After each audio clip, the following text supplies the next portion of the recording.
Chairperson साहब ने एक इंटरव्यू दिया है पत्रकार वार्ता में, तो उन्होंने कहा है कि कमीशन कम नहीं किया गया है, केवल इसका समायोजन किया गया है। लेकिन उन्होंने ये बात नहीं बताई कि जो हमारी 5 लाख से नीचे पॉलिसियाँ हैं उनमें सीधे 2% कमीशन कम हुआ। अगर हम समायोजन की भी बात कर लें जो आगे बढ़ाया गया है, तो उसमें छोटी पॉलिसियों पर 2% कम हुआ है कमीशन। इसकी चर्चा उन्होंने कतई नहीं की, जबकि ये पता होगा कि बहुत सारी पॉलिसियाँ फर्स्ट ईयर में लैप्स हो जाती हैं, कुछ सेकेंड ईयर में लैप्स हो जाती हैं, यानी कम से कम 50% पॉलिसियाँ 5 साल गुजरने नहीं पाती, पहले बंद हो जाती। अगर 5 साल नहीं बीतेंगे तो 5 लाख से ऊपर पॉलिसियों पर जो पूरा उन्होंने कमीशन स्ट्रक्चर समायोजित किया है 2% एक्स्ट्रा देके, तो वो मुश्किल से आधी पॉलिसियों पर मिलेगा जो बढ़िया सर्विस देते हैं उनका। तो इसलिए अगर कहा जाए हमारा कमीशन शुरू में कम किया गया है, आगे उसका समायोजन किया गया है, तो ये सरासर गलत है। कहने के लिए बड़ी पॉलिसियों पर किया गया है समायोजन, लेकिन उसका पूरा लाभ अपकर्ता बंधुओं को नहीं मिल पाएगा। इसलिए हमारा सभी का विरोध प्रदर्शन जारी रहना चाहिए जब तक मैनेजमेंट इस पर कुछ विचार विमर्श करके इसमें कुछ सुधार न लाए। इस संबंध में हमारी केंद्रीय यूनियन ने एक उनके वक्तव्य का खंडन भी किया है, विरोध भी किया है। ये भी लिखा है कि अगर मैं कुछ गलत बोल रहा हूँ तो हमारे ऊपर आप कार्रवाई कर सकते हैं। ये उसकी प्रति है। 10 बजे से लेकर 5 बजे तक आपको एकदम कन्फर्म मतलब जो है सारे जितने भी लोग हैं एक कसम आज खा के जाओ कि 28 तारीख को आना है और यहीं पे दरी बिछा के बैठना है। उस दिन कोई हमें रिन्यूअल कमीशन नया काम कुछ भी हमको नहीं करना है।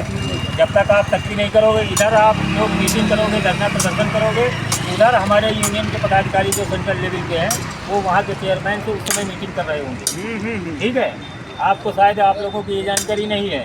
IRDA ने ये सिफारिश की थी कि रिन्यूअल कमीशन सारे एजेंटों को 10% दिया जाए, जबकि आज तक सन 1956 से आज तक 5% दिया जा रहा है। वो 5% शायद आपको मालूम नहीं है कि वो केवल सर्विस चार्ज केवल दिया जा रहा है, कमीशन हमको दिए नहीं जा रहा है। जबकि सिफारिश उसने ये की थी, तो LIC मैनेजमेंट ने काम ये किया है कि और हमारा कमीशन को हमारे को बता दिया है। एजेंट यूनियन जिंदाबाद, एजेंट यूनियन जिंदाबाद, एजेंट यूनियन जिंदाबाद, एजेंट यूनियन जिंदाबाद। काले कानून, काले कानून, काले कानून, मैनेजमेंट हमें ये लड़ाई है, आगे बढ़ाइए, हमें ये लड़ाई है, आगे बढ़ाइए। कहना चाहता हूँ जो हमारी हाई अथॉरिटीज़ हैं जो बगैर यूनियन के संपर्क में अपने मनमानी करके जो एजेंट के साथ जो विश्वासघात किया है, जो छोटे विक्रेता जो 10-10 15 बीमा करके एजेंसी में जाके वही 50 बीमा करते थे, वो सर्वाइव करते थे, बड़ा बीमा करते थे, उन्होंने उसकी टांग तोड़ दी है।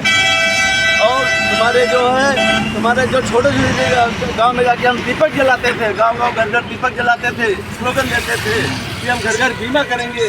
उस चीज़ को गरीब तबके का बीमा कराता था, उसकी टांग तोड़ दी है। कोई प्लान हमारे पास नहीं है। करो कि जिस तरीके से हम लोग संगठित हैं और एक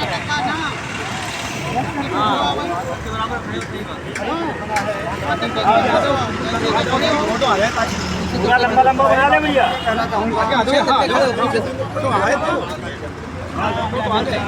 तो भाई साहब यहाँ पे आ जाना।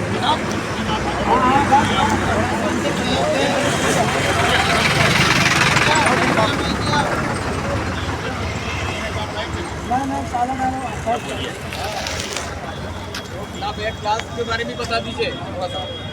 हम बताएंगे अपने साथ। हाँ, ये भी कहना चाहूँगा दिन रात मेहनत से काम करते हैं और मैंने 33 वर्ष के अंदर ये देखा है। पहली बात तो सन 91 तब परिवर्तन हुआ करते थे, ऐसा नहीं समय समय परिवर्तन होते रहे हैं, लेकिन कहीं 5 साल बाद कहीं 10 साल बाद कुछ परिवर्तन हुआ करते थे। इधर आप लोगों ने देखा होगा 2-3 साल के अंदर 15 दिन नहीं गुजरते हैं कोई नया एक गाइडलाइन आ जाती है हम लोगों के लिए, इस तरीके से काम करना, इस तरीके से काम करना।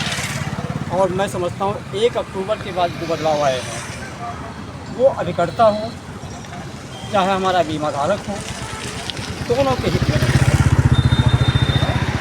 हम लोगों को लाजवाब दिया गया कि आपका 2 साल आय कमीशन बढ़ा दिया गया है, जबकि कैलकुलेशन के हमारे बता दिए हैं वास्तव में कम हुआ है, बढ़ा दिया नहीं। अब जहाँ तक हम कस्टमर की बात करें, कस्टमर ही हमारा भगवान है, बीमा धारक की हमारा देवता है, उसके हित के लिए ही हमारे मैनेजमेंट नहीं सोचा, जबकि वो प्रथम दायित्व बनता था मैनेजमेंट का।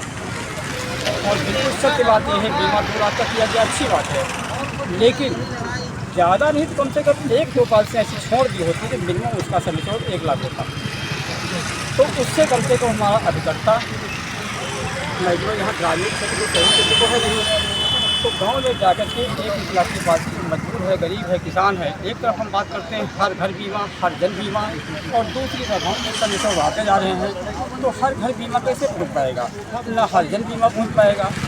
तो ये हम अधिकर्ताओं के साथ साथ में मैं समझता हूँ कि जो गरीब जनता हिंदुस्तान की है, क्योंकि हिंदुस्तान भी विकसित देश नहीं है, विकासशील देश है, और अभी संघर्षों से ग्रामीण क्षेत्र में हम लोग देखते हैं कि लोग रोजी रोटी की तरफ से रहे हैं, तो वो 2 लाख 5 लाख पॉलिसी कैसे करा लेंगे?